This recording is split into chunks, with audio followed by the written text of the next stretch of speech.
Well, now, what makes someone want to be a bomb disposal expert? Well, earlier today, I met a man who spent many years diffusing explosives. Since he joined the army at 16, Major Chris Hunter has been deployed to Northern Ireland, Colombia, Afghanistan and Iraq, a tour which earned him the Queen's Gallantry Medal. Well, now, Chris has written about his experiences in this new book called Extreme Risk. He began by describing what goes through your mind when you're walking towards an unexploded bomb. Basically, the very first thing you do is remove all of the sort of everyday detritus from your mind.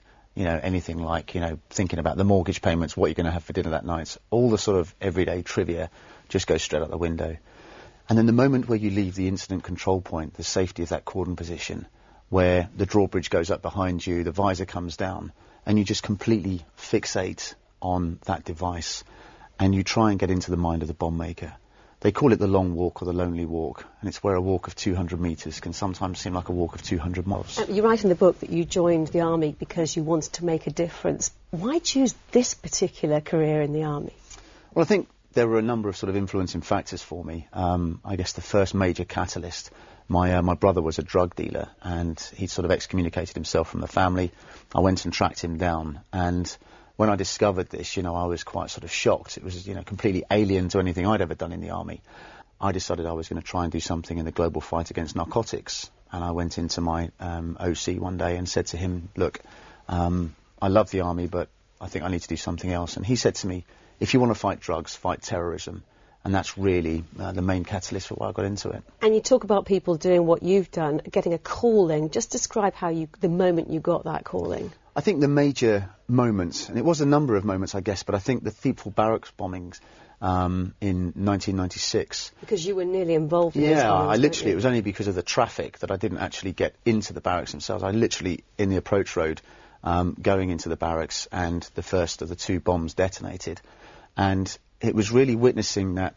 It was the first time I'd ever seen a real bomb, never ever been sort of real bomb incidents. And I think witnessing the carnage, witnessing the panic, the sheer terror actually. Everyone was evacuating the injured and the wounded to the med centre, and then a secondary device functioned. And I think it was that, coupled with the ATOs, the ammunition technical officers, who are actually just calmly going around, smashing the car windows, clearing the cars, searching for secondary bombs, And I think that was the sort of major calling for me, where I just thought, actually, I really would like to be one of these guys. You've been very supportive of the film Hurt Locker, which portrays the kind of work that you do. Let's have a look at a clip from that. Okay. There's too many locks. There's too many. I can't do it. I can't get it off. I'm sorry, okay? You understand? I'm sorry. You hear me? I'm sorry. I'm sorry. Get down now! Have you ever thought, you talk about intuition in certain situations for a soldier, have you ever thought, my time's up?